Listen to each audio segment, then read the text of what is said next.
Hey guys, welcome back to the channel. I have another ECM test, this time working on a 2013 Nissan NV2500 with a 4.0 liter engine. Alex from Columbus, Ohio, this is your computer.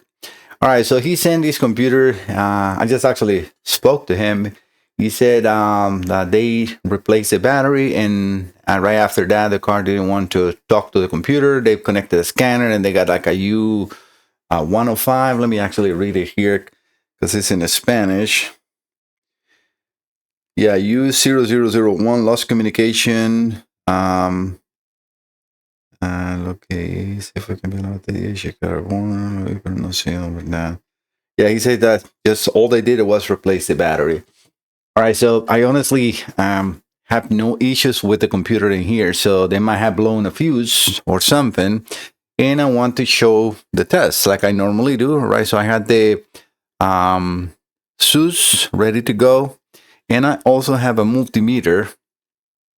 I have, as you see, two test lights connected in here. So if I change this to the next view, you see one is actually, I name it as a fuel pump, and the red one, or they're, let me just put them into the same order as they are connected. So the white light should be the fuel pump, and the red or orange light is going to be the ECM relay.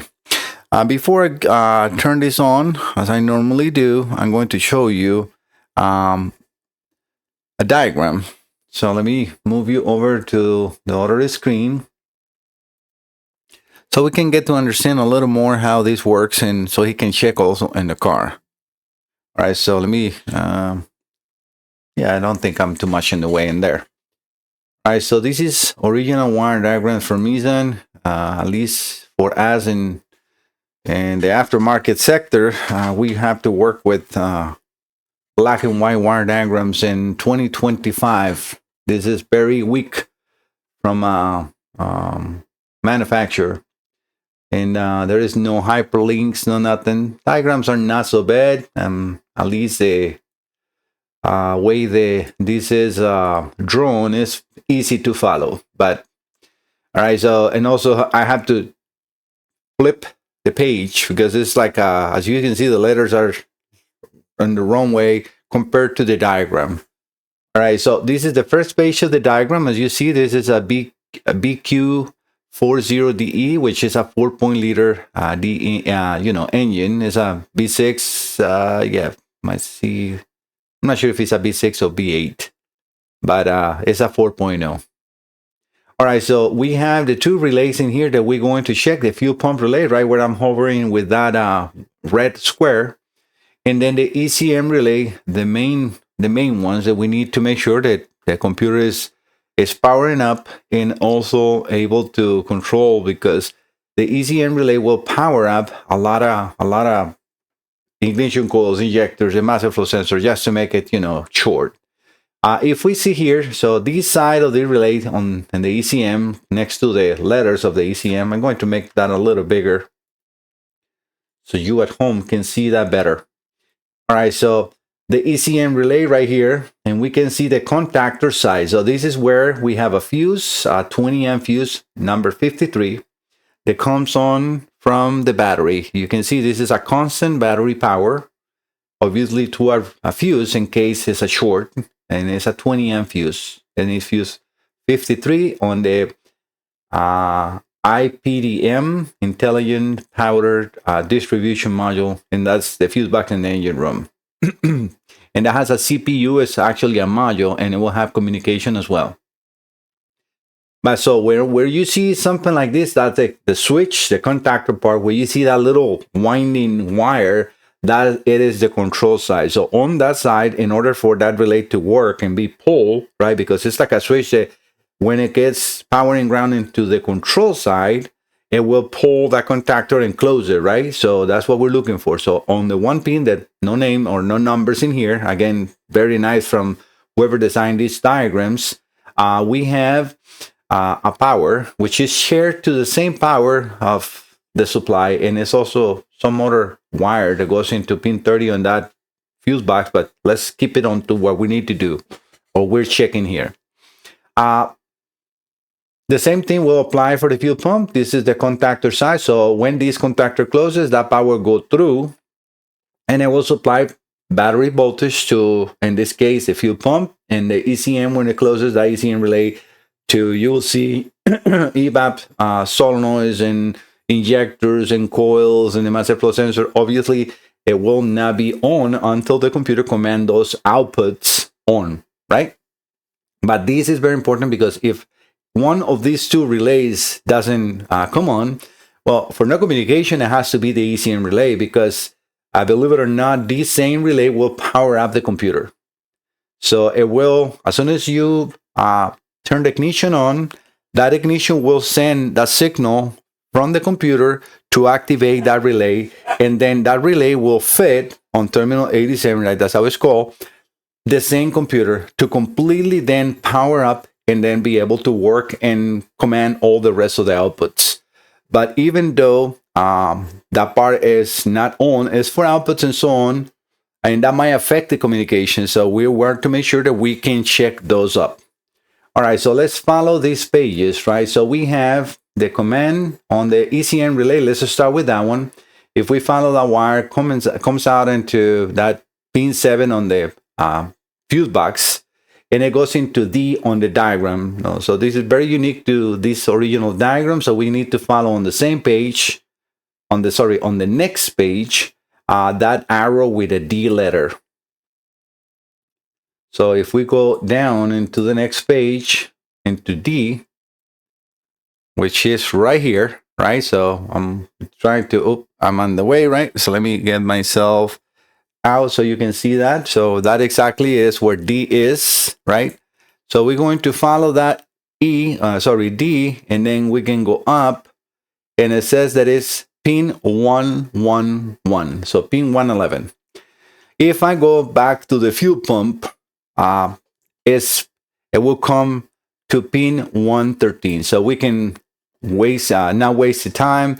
I can show you that it will come from G and then over to pin 113 on the computer, and those are in connector E16. The nice, at least from Nissan, is on the same wire diagram. If I scroll down to the bottom, we have all the connectors with a pin out. So I'm going to scroll actually, before we do that, let's go back because I want to show you what is this computer being the ECM relay will power up when it's closed. Like that is at least short, a short shown.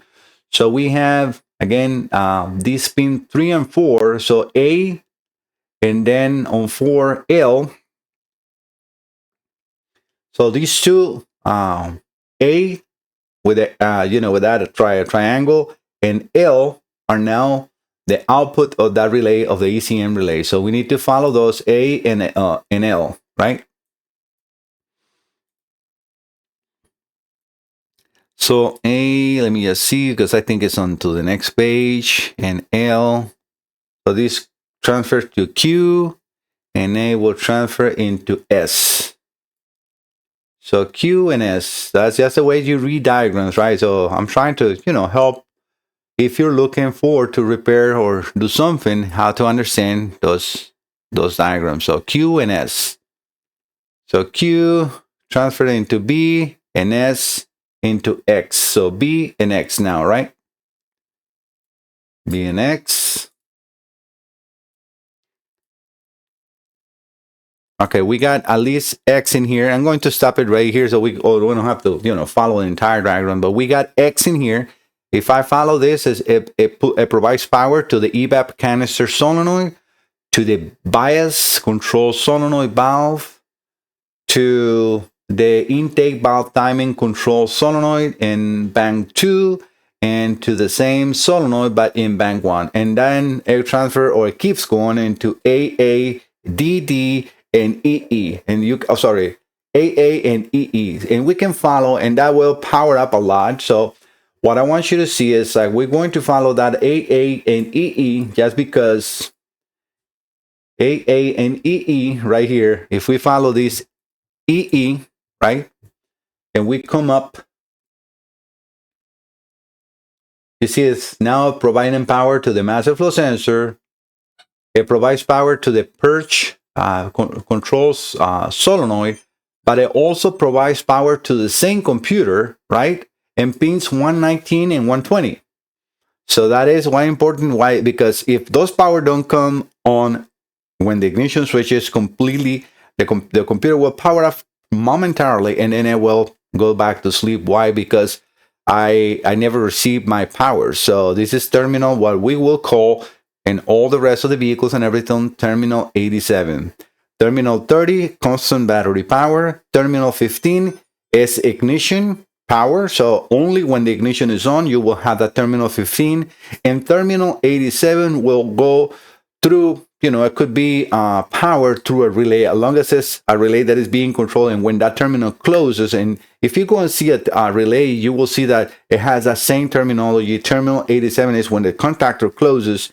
That is terminal 87. So those will be pins 119 and 120 will be considered as terminal 87. Let's see now on the pinout what Nissan calls this up. So if we come down to the connectors, we can see it in here. Sorry, I forgot to show you that. In here, we got the two connectors. ECM is a E16 and a F54. We don't know which one is which yet, but we can see that it's those two connectors. So let's find those two connectors. So E16 ME. Okay, we're starting with A. Okay, we got the E16 in here, and this is the most important one, right? So because why is the most important one? Because that's where all my wires that we were talking about, 19 and 20, 11 and 13, and we also have the K line and CAN bus. And you can see in here on my connections, if I go back here, that I only have one connector connected on the computer. Why? Because that is, the rest are outputs. In this one, we have all the inputs and the main relays and main signals, so I can quickly test that computer without wasting my time looking for something else that is not there yet. But let's look into what it says. So 119 and 120, 119 VB and 120 VB. BB and BB. So very good from Nissan. If we go over to that one pin 111 and start to call that main relay, is calling it SS off. Again, whatever that is, so that engineer decided to name it. At least on the 113, we can see how they call that fuel pump relay. And I don't get from these Nissan engineers, why would you call this SS off when in the diagram and you go over to that same wire, it goes over to the ECM relay. So call something that is about the ECM relay. Otherwise, if you're looking at this one, okay, and I don't see any ECM relays, you will be lost. So you see why it's so important. Follow the diagrams and understand the engineer's mind, because they think that they're so smart, but they are sometimes too smart. All right. Okay, so that is in big steps how you read the diagrams. I also put myself, and I took a picture. This is what I usually do of that same page, so I can revisit and start to be looking for the diagram. I just take, the snipping tool from Windows. Oh, I'm not even showing that. Oh, guys, I'm so sorry. I keep talking and I forgot to be here. So this is what I was talking about. So this is the connector. And I just scroll down. If I go back to the page, I'm sorry about that, is here. So this is what I was saying about the 111 SS off, the 119 and 120 being called BB, a small b and big B. That's what I call, so make it easy for my brain. But so we are in 113, the fuel pump relay, which is marked correctly. And like I said, I just use the snipping tool and I take a picture of that. So whenever I need to just get the connections, I can always revisit and go here very quickly. All right, so let's go back to now the tests.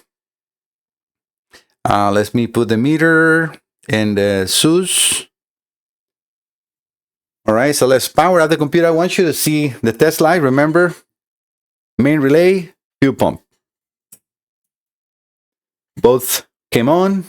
The fuel pump turned off because why? Because it's just a prime of 2 seconds and it's doing it. Do we have the 5-volt reference? Yes, we do, right? So I see already 90% of what this computer needs to talk.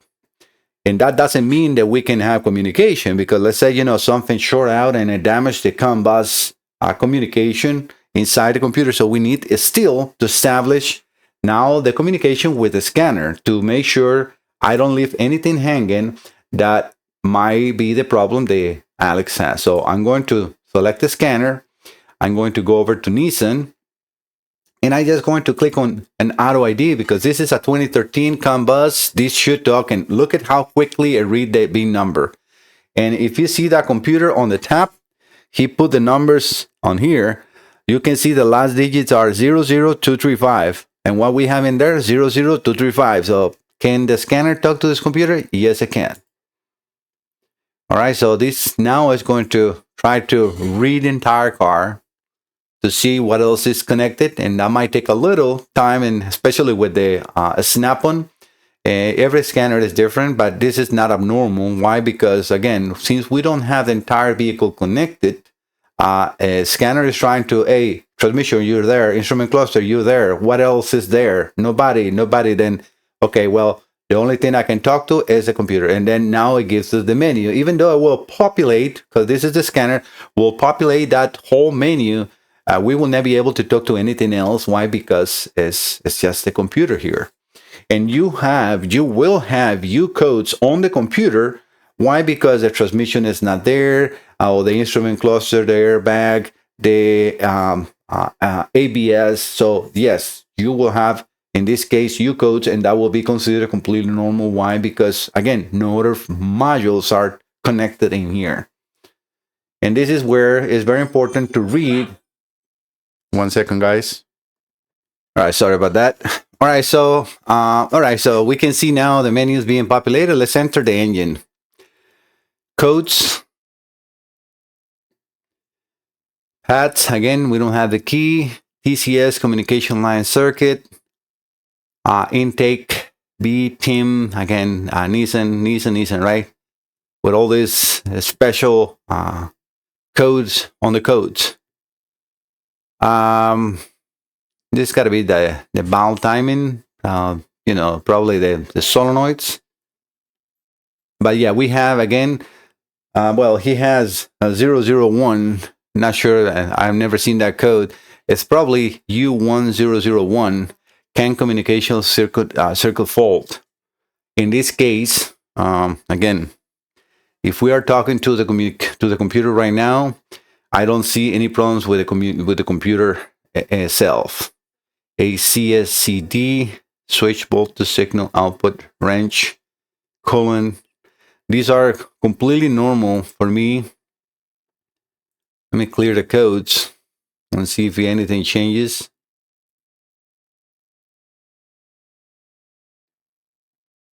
Unable to erase DTC's conditions might not be correct. Why? DTC erase, are you sure? Yes. Key on engine off. Unable to erase, well, the engine is off. Let me resume. Because I just turned let me see if I need to do anything else. As you see, I just turned the computer off.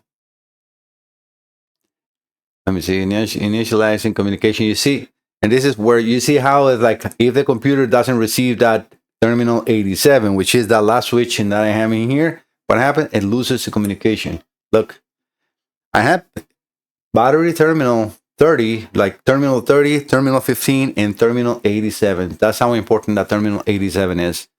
So we're going to reestablish communication. You can see how immediately it talks. I'm not sure what the criteria to erase codes in this car is, because definitely we have the car off. But I can see data pits.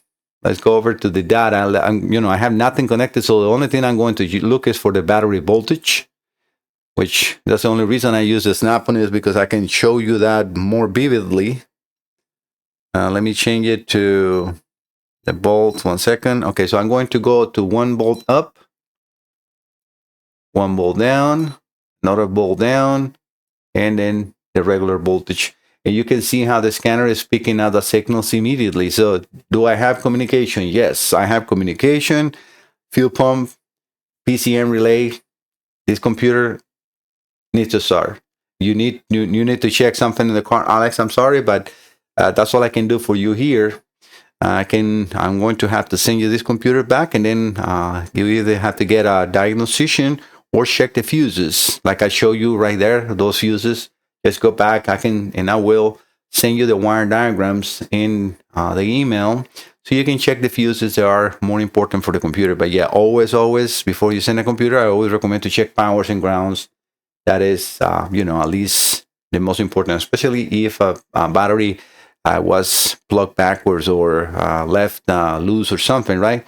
All right, guys. I hope that you like the content. I know it's not a repair, but I'm trying to help, the customer. I'm trying to show how to read the diagrams and how to perform the tests, because these same tests is the same thing you can do in a car. I mean, you don't really need to, create your harness, but powers and grounds and communication, and then those relays needs to come on. If you are missing any of those, well, why am I missing it? Do I have the powers? Do I have the grounds? Do I have the 5-volt reference? Yes, I do. I have all those three and they're working.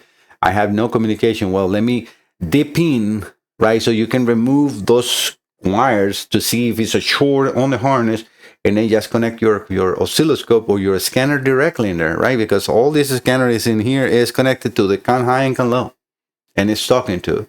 So I can connect that again. Yes, that would change a little bit, or it will need a little bit more of expertise, and then create your connection. But you can run a wire from the computer to the DLC by passing the entire car, or to the scanner, and that has to work as well, right? So this is a test you can do, and that's what I'm trying to show, help others to understand. It's not really that hard. It's just a little bit about thinking outside the box, and then you can definitely diagnose vehicles faster and more accurate. All right, guys, thank you so much. See you next time. Don't forget to subscribe. Bye bye.